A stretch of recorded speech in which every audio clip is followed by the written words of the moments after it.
Candid Life podcast, where we turn our broken hallelujahs into melody lines of impact. And I am your host, Lydia Gargo. In today's podcast, we will be talking about friendship. Specifically, we'll focus on, in segment 1, family and friends. Segment 2, volunteers as friends.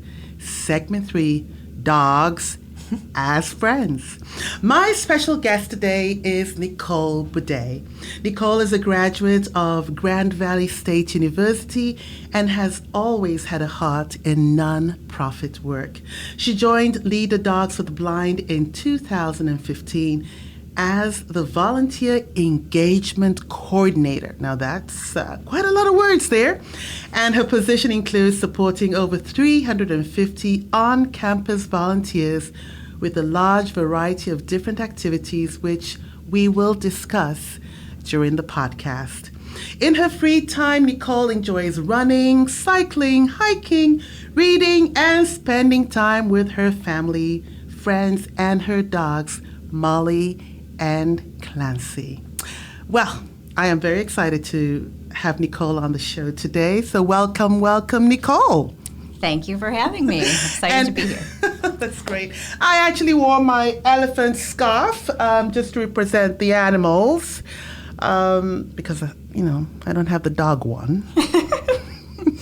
I love it. So you have the Leader Dogs for the Blind. You have the, what is that? It's a hoodie. Yes, it's a hooded sweatshirt. Okay. Our lovely logo. Mm-hmm. Leader dog along the side here. And I see. And here's my mug. You might as well lift it up for our people. I brought the swag, so I can show you. We have good stuff in our gift shop. If you like the hoodie, if you like the cup, go on our website. And order. That's right. And order. That's right. Christmas is coming. In fact, that will actually make a great gift for some people out there. Yes, it will. And I hope, during the course of the program, we'll be able to get them to volunteer, right? Absolutely. That's the plan. We might get some recruits going on today. Well, full disclosure, people, I actually met Nicole at a Rochester Toastmasters Zoom meeting, thankful for COVID's innovative ways. And, I was so fascinated to actually see somebody on the screen who worked for Lead the Dogs for the Blind. And I thought, oh my goodness, I need to get to know this woman.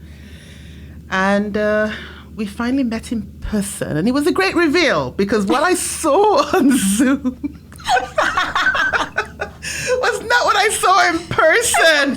I was shell-shocked at how sweetly tiny she was. She's so petite.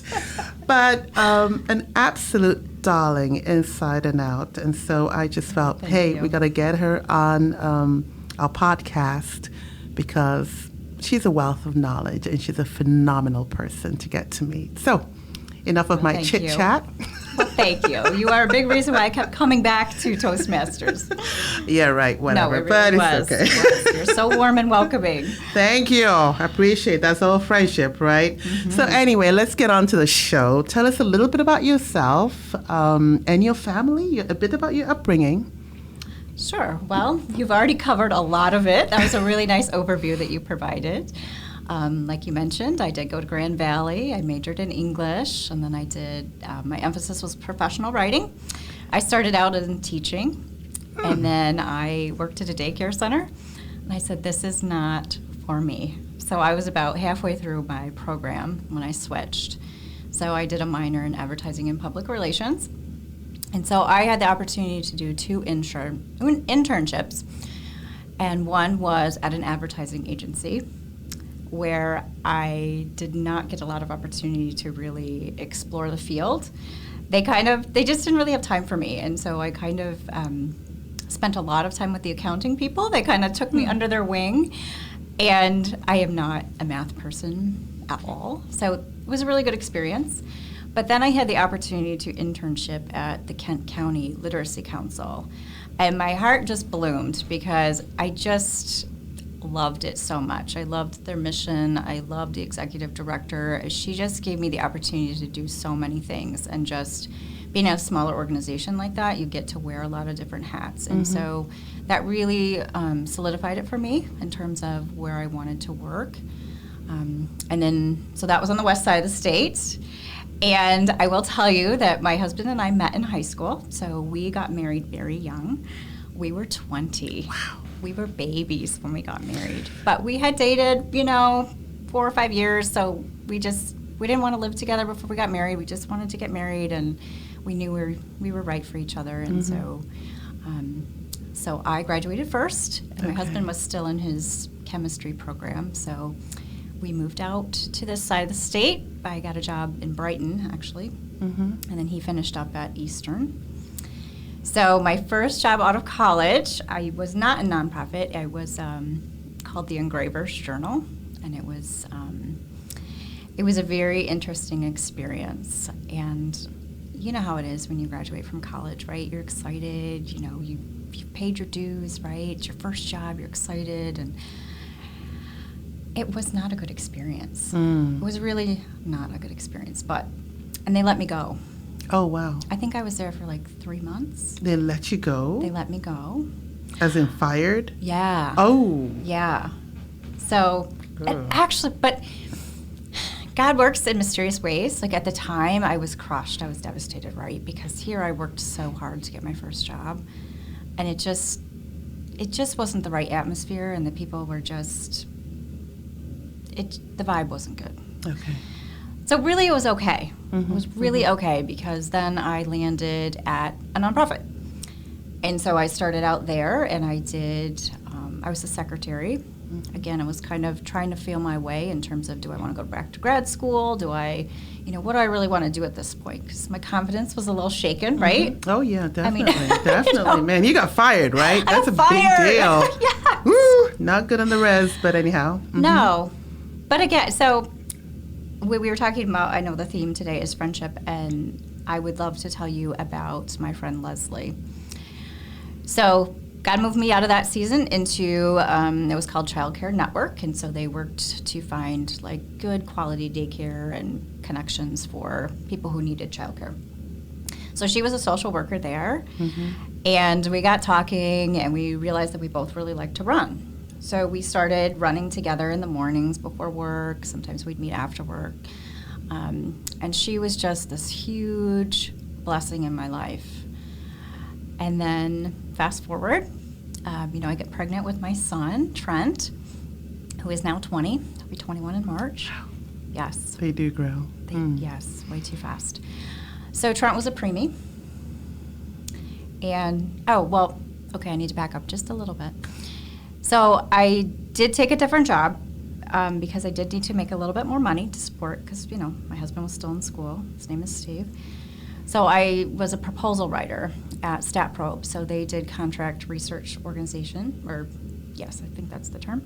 So they worked a lot with Pfizer, so it was on clinical trials. So I was on the business end of things, and so I'd put together the costs, the timelines, things like that with the sales guys there. And I really loved it, but then I got pregnant, and Trent I had a lot of complications with him. So he was born very early. I started having difficulty at 24 weeks and had to go on just strict bed rest. And so during that time, my friend Leslie was a huge support to me, and I wound up, he was born at 29 and a half weeks. So he was just a little peanut. He was like 2 pounds. Yeah, very peanutty. Ooh. Yeah, he looked like a baby bird when he was born. He was just like, you can't hold him. I mean, he was just like taken away from me, and just, luckily we were in Ann Arbor. So, we lived in Ann Arbor, and he went to, the best care there at the hospital. And sure. So, yeah, he was there for, 8 weeks before we could even bring him home. But my connection with Leslie was such that when I was ready to go back to work part-time, she had decided that she was ready to step away from her position at the organization we used to work at together. So she wound up staying with Trent. Wow. So I could go back to work part-time. So it was just, again, it was like, at the time I was devastated, but it really turned into this beautiful friendship and blessing that Trent was able to be at home. You know, he was very, compromised. Like, it was a really rough time in our lives, but he made it, and he's thriving, and he's doing great. So. You left me speechless. That was a lot. I'm sorry. No, go ahead. A lot to say, okay? You left me speechless. Yeah. But you know what? Everything you just shared right now is so powerful, especially your friend Leslie. Because I found this quote which says, a friend is a person with whom you have a bond of mutual affection. Right? A friend is a person with whom you have a bond of mutual affection. And what you just described right there in your story is a friend. Yes. With whom you had a mutual affection, who was willing to go above and beyond, really, for you. Yeah, she really did. I think we're done with the show. I think we're done. Did you hear that? That is so beautiful. That is. So I'm just wondering, you've talked about the friend. I know you're close with your family. Mm-hmm. How have you developed friendship in your family? It kind of sounds a little strange because you don't pick your family like people say, but even within the family, I think it's important to be able to cultivate friendship. Because I know with my own children, we have bonds. We connect on different things. Mm-hmm.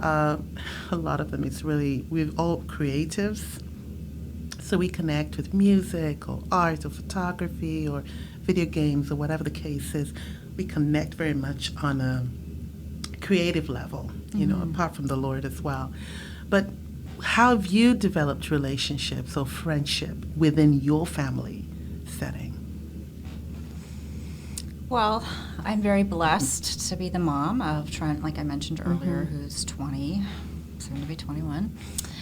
And also my daughter, Claire, she is almost 17. Wow. So they are just my greatest joy and blessing. Besides my marriage to my husband, I just always wanted to be a mom. That was just my main goal in life. And so my family completes me. I'm going to get all teary-eyed just thinking about them. Just how much I love them, and just how much fun that we have together. We really love to travel. And I love sharing those experiences with the kids. I know some people really enjoy, like, getting away for the weekend, without their kids, or like a different kind of trip. And I completely understand that, but I love to have those experiences with them and really share that with them.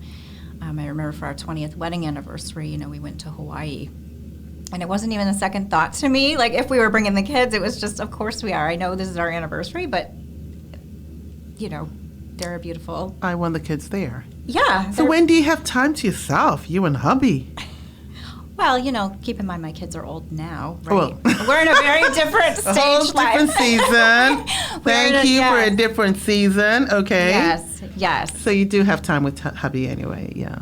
I do, because, Trent's off at college. Yeah. He's way up at in Marquette at Northern Michigan University. He's doing his thing. He's a junior. He's living his best life. So, and Claire, she's super busy with school and, her stuff going on. But, yeah, it's just all really good. But I love their sense of humor, and I think we share that, our whole family. I think we can just kind of tease each other, but just in fun, not to hurt anybody's feelings, just fun. Just connecting.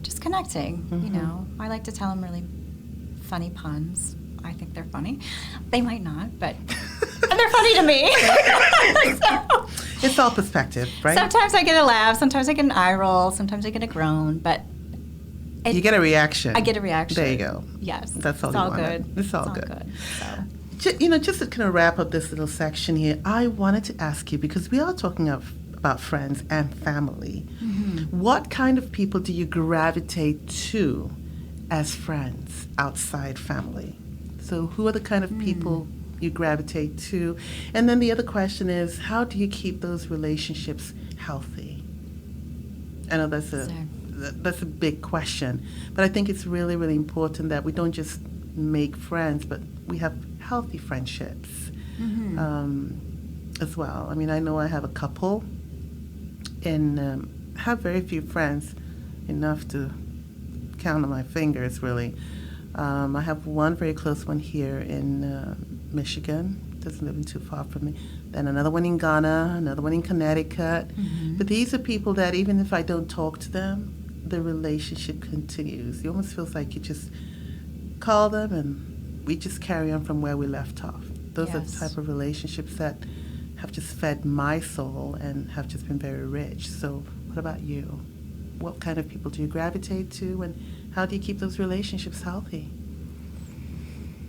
Well, my best friend from college, she lives in Kentucky, and her name is Jeannie, and it's the same sort of thing. Like, we just kind of pick up.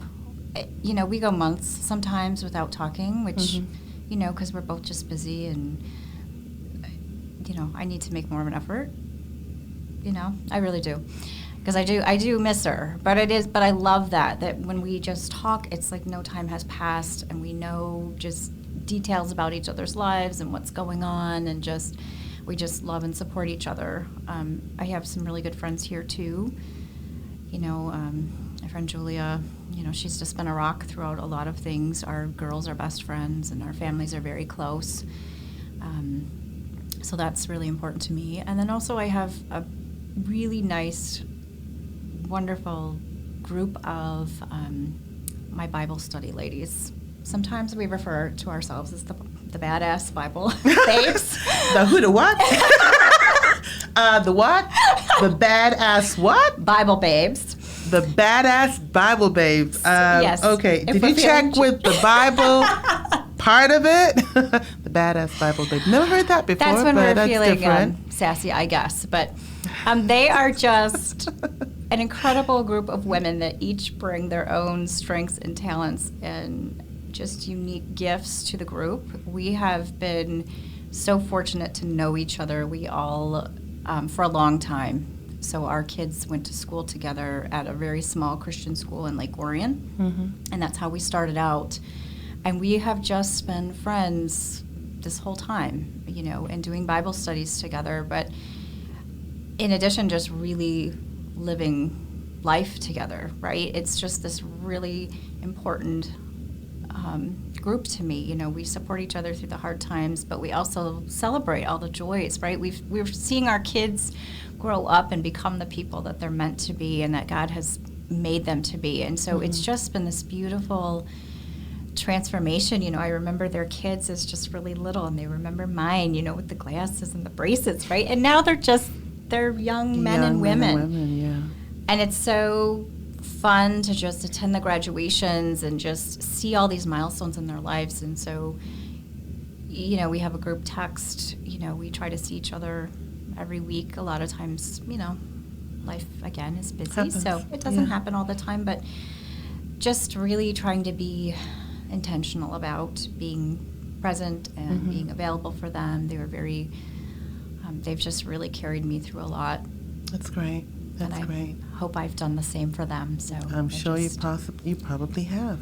You know, it's a mutual relationship. So yes, just in a little quick couple of words, really. I said the haiku, right? 575 didn't work out last time, but anyhow, let's see if you can do it, Miss Toastmaster. How do you keep those relationships healthy?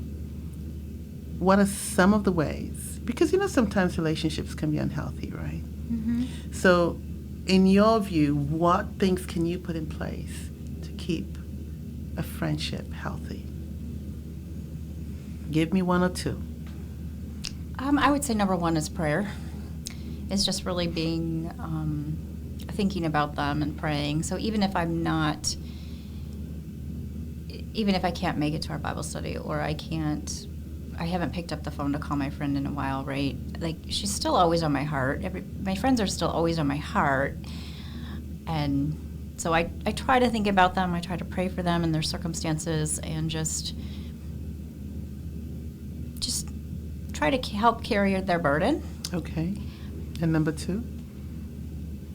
What was the question again? Keeping the friendship healthy. Keeping the friendship healthy.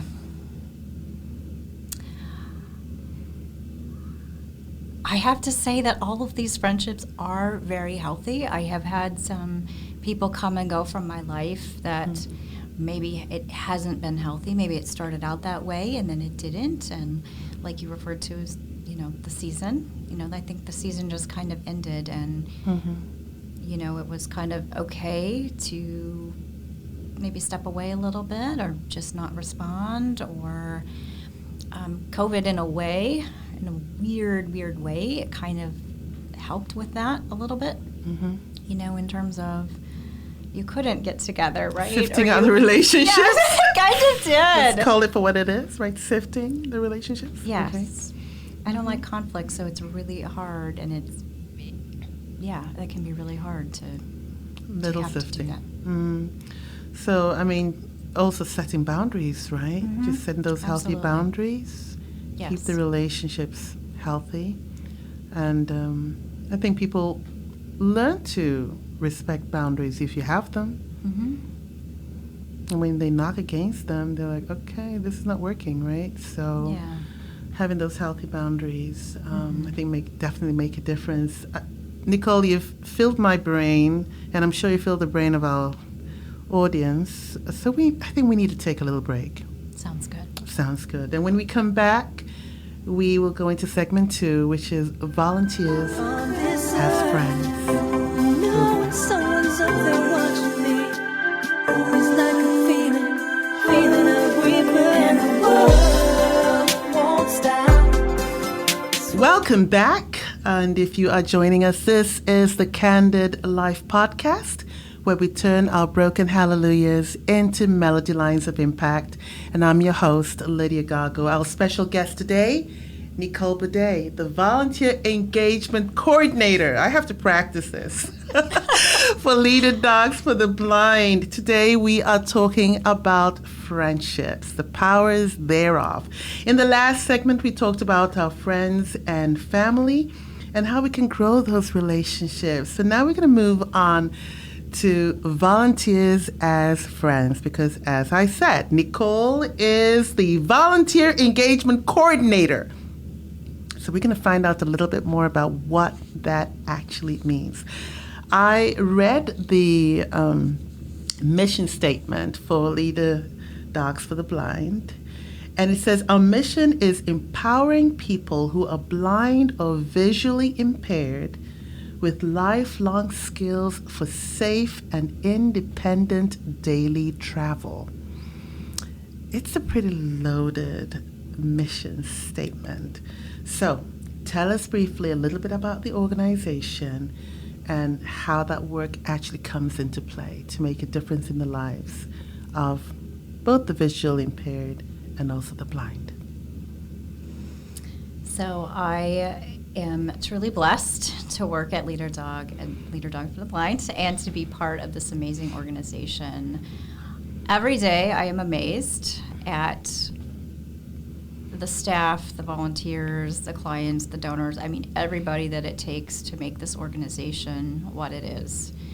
So I have seen firsthand, the clients out on the streets of Rochester, training with the dogs, as they're coming to our facility, they learn how to be a team, with the dog.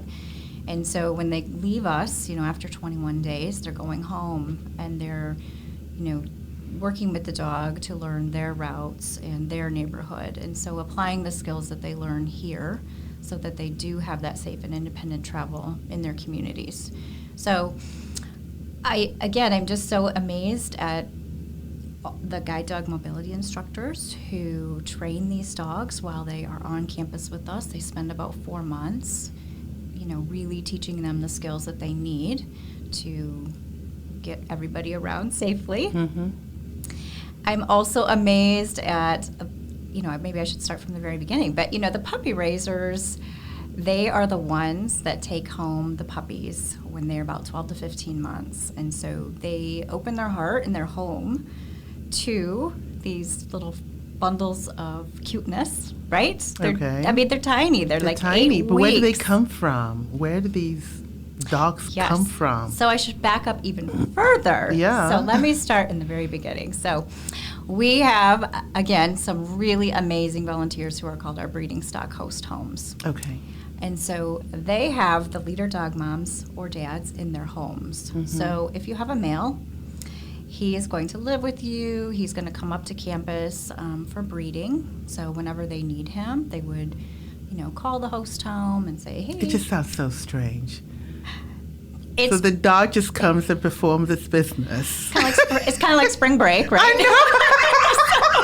I just have a hard time. Oh, what a messy situation. It's just so sexual. It's awful. I mean, you have to see from the dog, from the breeding thing, it's different. But It's just actually- so, I don't know. It just sounds It's very. actually really, really cool, and it's amazing. Like It is. it is. I mean, you don't see that, but I mean, the whole process is amazing to Okay. get from the start, from a breeding, from the breeding all the way to when the dog gets issued to a client. Like it's actually Okay. really amazing. Of course so, it is, and there's yes. so many things that happen along the way. Okay. So the males, they come to our facility and they're there for like a week or two. Do their business. Spring break. Mm-hmm. At the same time, they're contacting the host homes for the moms. So the mom is coming up and she's spending that time with us too, getting to know the dad. If they have a love connection, Come on then now. she gets pregnant. A little bit of and- friendship there going on. That's right. We really hope there is. Hmm. And then she's going to have some puppies. So the host home volunteers who have those females, they have the pregnant mom at their house, and then the Okay. puppies are actually born in their home. So they will have a litter in their home with the mom, and then they care for them for 7 weeks. Okay. So that is amazing to me. There's so many dedicated people who love to do this. Of course. I mean, just having those puppies born in your home, the volunteers are responsible for that. So they're bringing, these puppies into the world, the mom does the work, right? But they're really helping her Of if course, something yes, happens, yes, and they're yes. there to support her. So, and then you've got, you could have 7, you could have 10, you could have 2 puppies, right? It just kind of depends, like in your home. And to watch them, they don't have their eyesight in the beginning, and you see them develop over that 7 weeks. They're very dependent on their mom, and then they become, more curious and independent and biting each other and, feeling their way around, right? You're really painting the picture. Yes. Yes. So it can be very messy Yes, in terms of all but of it's beautiful. the cleanup. But yes, But it's a beautiful thing. And it's so beautiful, and it's such an amazing process that people want to do this for us. And, Yeah. they do it for us. They have 4 consecutive litters in their home. So, it's a 2 to 3 year commitment. So Okay. it's our biggest volunteer commitment. Okay. And then when she's retired, she is able to be adopted free of charge by that host home. All right. So okay. really the goal Okay. is to have puppies for our program, but also to find her that forever home. That's We great. want that to be a really good connection and place for her. Mm. And then the males, they can be bred up to 9 years. So then when they retire, again, they're offered to that volunteer host home free of charge, and they can live out their golden years. That's wonderful. Yes. So, 7 weeks. So after that 7 weeks, they come to the facility. They do. So they're old enough then to go out into the world. I mean, I'm not a dog person. I mean, I Yeah. see them in Rochester. In fact, Yeah. let's back up a minute before we carry on with the dogs. Who can actually qualify to have one of these leader dogs? Is it anybody in Rochester, or does it really matter whether you live in Rochester or you live outside Rochester? We have clients from all over. Okay, so it's not limited to just No. Rochester. Anybody can come as long as they have a need. Yes. Okay, so Yes. let's carry on with the dogs then. Yes. So what breed of dogs do you have for who do the leader? What breed are the leader dogs? Yes. Just like, let's ask this question correctly. Yes. What breed are the leader dogs? So we have golden retrievers, Okay. Labrador retrievers. Okay. We have crosses between those two. Mm-hmm. And then we have some shepherds, just not very many. So I do want to give a shout out to our wonderful puppy raisers. So you were just asking me what happens after they come back to us. Yes. So our amazing breeding stock host homes, they have raised, they have loved, they have provided all this wonderful care, and they're bringing the puppies back to us. And so they are here with us for about a week. So they're getting their vet checkups, they're, just making sure everything's good, and then they go out to their puppy raiser. Okay. So again, these are really amazing volunteers who come in and they take that puppy home with them. So they have them for the 12 to 15 months in their home. So they're getting them from little bitty, working on potty training, doing housebreaking, things like that. I guess that's the same term. But they're also working on that obedience. They're doing training exercises with them, and they're also socializing them during that time. So they are putting their heart and their soul and their energy and their time and their love into these puppies for that time. And so it's really fun to see the puppies out in public. You'll see them, you've probably seen them around Rochester. I've seen them around Rochester, yeah. Yes. So you see them, just the cute little fluff balls, right? They've got the bandana on that signifies that they're part of our program and that they are in training. So that's a big piece of that puzzle for these dogs to learn. We want them to be very comfortable in new environments. We want them to be used to different types of people, different types of situations, loud noises. Because when these dogs are out with their client, they're going to encounter new situations. So we want them to be very calm, collected, and not apprehensive, because they need to be able to provide, that guidance. Okay. The thing that I was wondering about is, of course, the puppies connect with the client. You have to match them, right? You have to find a way of, how do you do that? How do you match the puppy and the client? So the dogs. Yes. How do you do that? What's your criteria for doing that? Again, there's so many amazing people, like staff members, that figure all of this out. So our breeding department, they are always thinking, and our client services department, and actually everybody who's involved, they're thinking like 2 years in advance. Right. So they're really planning out the puppy production cycle with the number of clients we're going to have 2 years out. So it's a whole... It's very, very organized, well thought out. They just, again, I know I've used this word amazing a lot, but it is amazing. They really are. I mean, I'm always blown away by just everything that goes into it, behind the scenes. And so it's a really dedicated team that works together. I mean, it's a lot of collaboration between all of the departments to really produce the best dogs possible for clients. We really want the clients and the dog to be a successful team. So all that careful planning, all the thoughts, all the spring break, it's all... it's all part of the bigger plan. It's all part of the bigger plan. So another question I have is there an age limit? I mean, how young is your youngest client? That's what I'm asking, really. How young is the youngest client? So we have a couple different programs, which is really nice. So we have a summer experience camp for teenagers. So I believe it's between 16 and 17 years of age. It's been virtual the last couple years because of COVID. But that's really nice because they get to connect with peers. And this is people, they can come from all over. I believe we don't have a limit.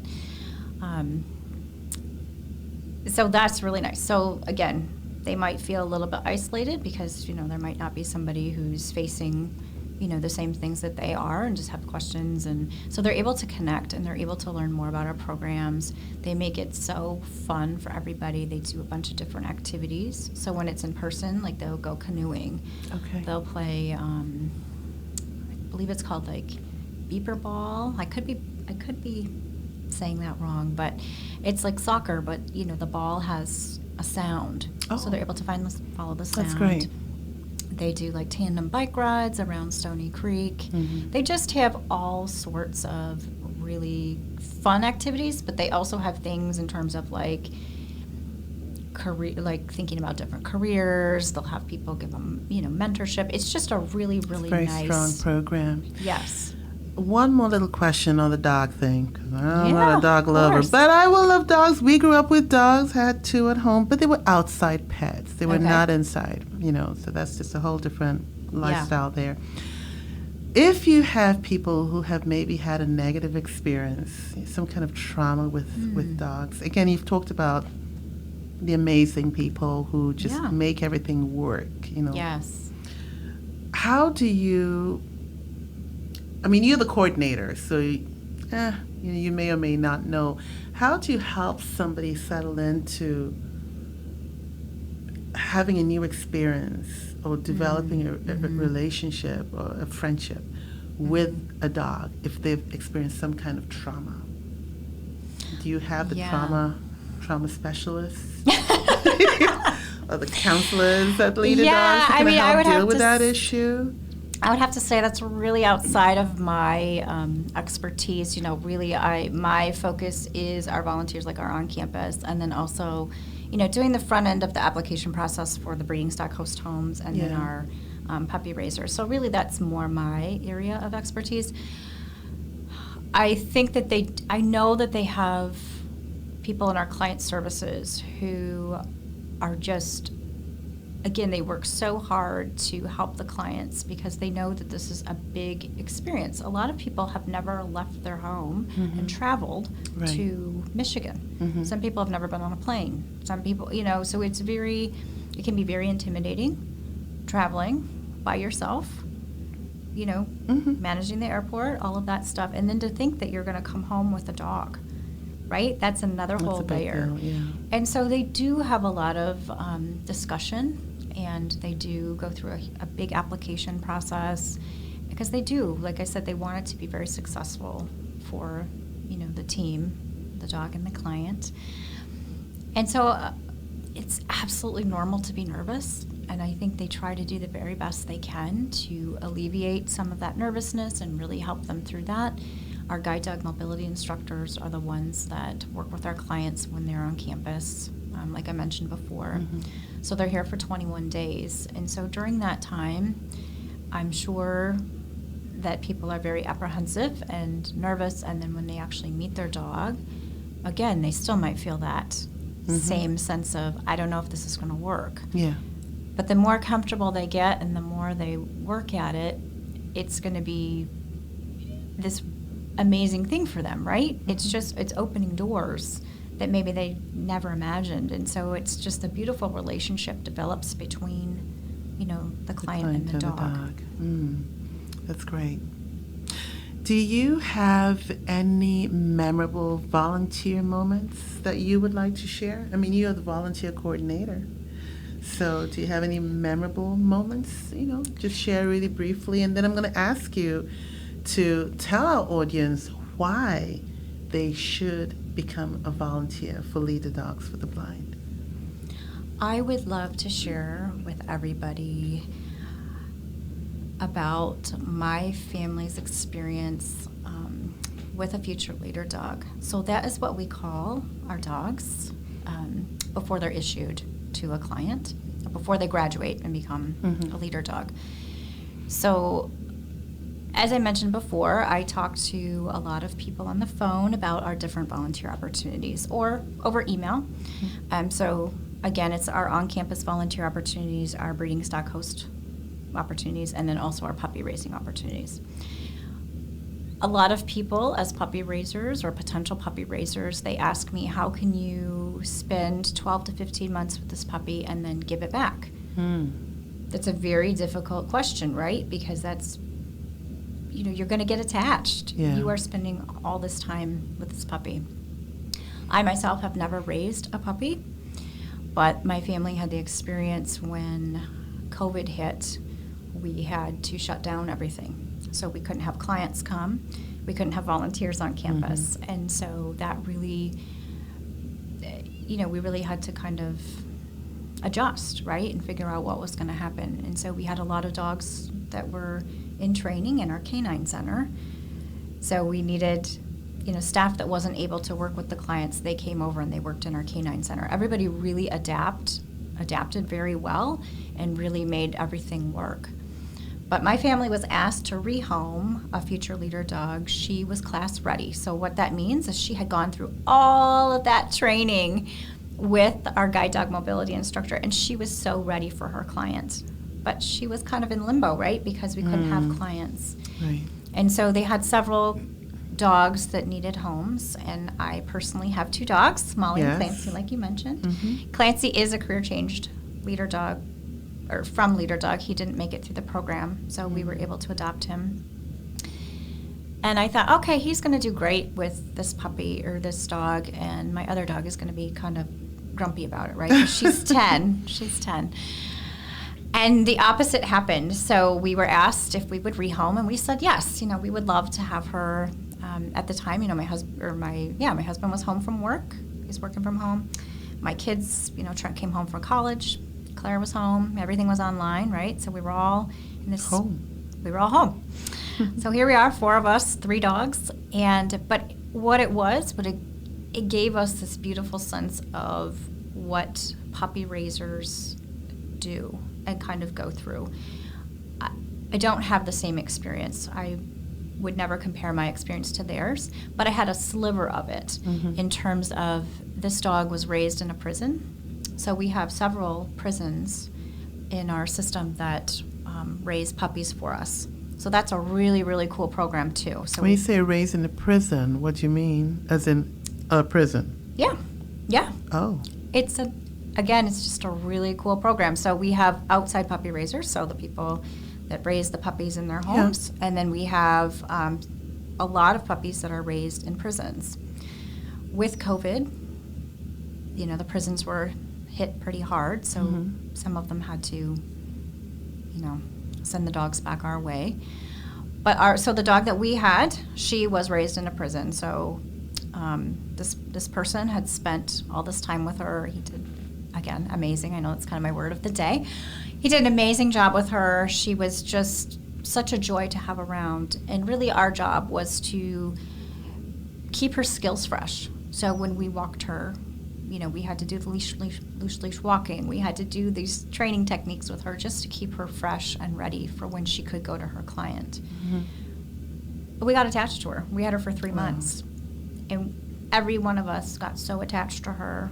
Maybe not Clancy. He was a little... Clancy had issues. He was put out by the whole thing. But Molly, she thought it was great. She had a playmate. But anyways, the whole point is that the day came that we had to take her back. And so I had that sense of what people were asking about, and I had a sense of what people went through. I mean, I will tell you, I cried, as soon as I found out it was time for her to go back. I pretty much cried every day. And then even that whole weekend, I cried. But it was beautiful in a way, right? Because we saw how sweet and how smart and how well she was going to do for somebody. So it was like this beautiful tears, the broken hallelujahs, right? Because it was like we were sad and we didn't even do all the hard work, right? We just were tiny, with just a little sliver. But I like that, the broken hallelujahs. Look at you just calling on the tagline, right? Yes. But I love that because in the work and in you spending that time, as heartbreaking as it was to see her go, there was those memories that you could hold on to, and just knowing that the person who was eventually going to get her was going to have a gift, right? Was just going to have a beautiful gift. And I think with that, we are probably going to take a quick break. And again, I got this quote online. It says, "The great thing about new friends is that they bring new energy to your soul." And again, that's something that you've just expressed with this dog coming into your home for those 3 months. Something a little different, but there was that new energy that dog came with, right? The friendship of that with that dog brought a new energy to your soul. So with that, folks, we are going to take a quick break. And when we come back, Dogs as Friends. Stay tuned.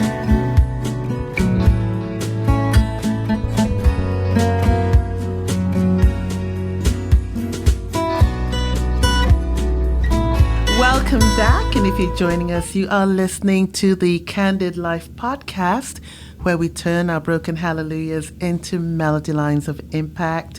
And today we have Nicole Buday from Leader Dogs for the Blind. In our last segment, we just touched a little bit about volunteers being friends, but we're going to wrap up the discussion and focus on dogs as friends. I know I'm all into the whole quote thing, but I found this quote on the internet, which I thought, oh my goodness, I wonder whether this rings true for Nicole. It says, dogs come into our lives to teach us about love. They depart to teach us about loss. A new dog never replaces an old dog. It merely expands the heart. Isn't that a pretty cool quote? It is. I mean, what would you say about Molly and Clancy? Do you feel that they really added to your family? And if they did, what exactly did they add? Oh my gosh, I have had dogs my whole life, and each one of them brings something special. They all have their unique personalities, and I have just enjoyed all of them. I had a what was she? Cockapoo growing up. I had a German Shepherd Collie mix. I've had a Rottweiler mix. And now Molly, she's our Border Collie mix. And then we have Clancy, who I mentioned his career change through Leader Dog. We say he's kind of like a college dropout.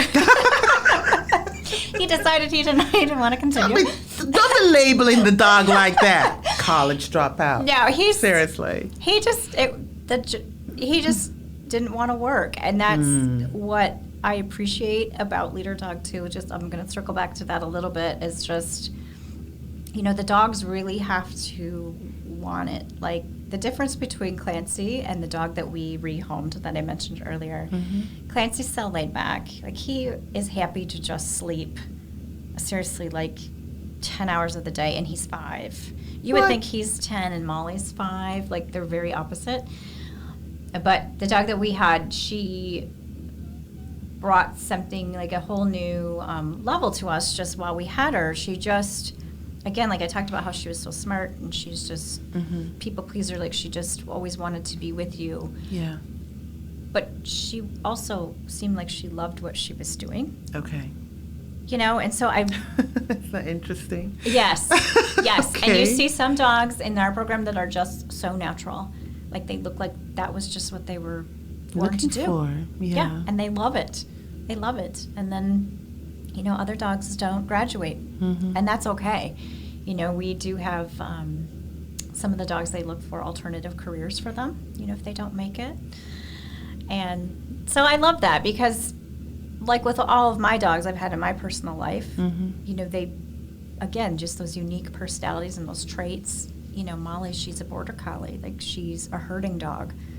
When my kids were little, she would just... Herd them in? She would herd them in. She'd herd all the neighborhood kids, I think she really misses that job. That's what she was born to do. Like, that's her drive. That's what she loves to do. So it's just fun to see their personalities at play, and there's just their different... uniqueness and things they bring to the family. Clancy's the goofy one. Like, he just makes me laugh every single day. Like, he just does something funny. Even his snoring is funny. Like, the sounds he makes, right? Like, just... I'm listening to what you're saying, and I just feel like we're going full circle to how you started out with Grand Valley, getting that first job, being fired, drop out, okay? Yeah, I know, right? It just sounds really interesting. It's just going full circle, right? You drop out, then you get to this job that you really enjoy, and all the energies, all the emotions, just channel into that. And you're talking about, is it Molly or Clancy? Which one? Which one's the dropout? Clancy. Clancy. And you talk, well, let's not call the poor dog. His career changed. Career change. Let's not call it a No. dropout. I know. No. Sorry, folks. I'm going to get flack for it. Sorry. No. He's not a dropout. It's just a He's career a change. very good but boy. that was just not his thing. Yes. And I think it's recognizing when something is our thing and something is not our thing. Yes. And it's okay. It's not a failure, right? It's just recognizing that not. this is not for me. Different horses for different courses. So it's different courses Yes. for different horses, whichever way it Yes. goes. Yes. And I think it's just recognizing that this is not my thing. And it's okay. There is Yeah. something out there that I could actually do.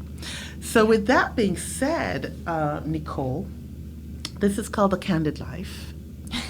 That's why you're on it. And we've talked about friendship with family and friends and volunteers and dogs. What does it mean for you to live the candid life? What does it,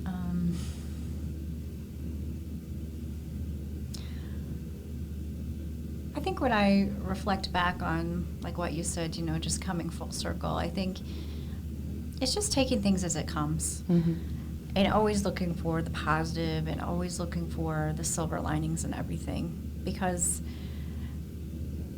like I told you, I was devastated. But look what came out of it. I went on and I met Leslie, and then I had Trent, and then, she was an instrumental part of my life. And it's like if I would have just focused on that loss of that job and not moving forward and just seeking something different and just knowing that just being open, I guess, and just being open and just recognizing that things happen for a reason. You don't always know what it is, and that's okay. Sometimes it's hard. Sometimes it's really hard to just accept it and just think, okay, what's next? But Right. something always good does come out of it. You just have to be very open to it and just very adaptable and flexible and just realizing you're just not taking things too seriously, right? It's like things happen, you pick yourself up, you move on, and something else good is going to come out of it. I mean, I think about all the different people I've met in my life, just friendships, opportunities, they all, some of them came out of something terrible at the time, but it blossomed into this really nice, beautiful thing, So sometimes it's just, I'm trying to remember how it goes, but there's this phrase I've heard many times, and I've kind of tried to take it to heart. It's like, good things fall apart, so even better things can happen. Wow. So I try to think about that, when it seems like it's tough, right, when things fall apart. But you get through it, and something good is going to come out of it. You just be open. I love that. I love that. You said something, a word that just jumped out of the airwaves and hit me upside the head. And that was, what next? Mm-hmm.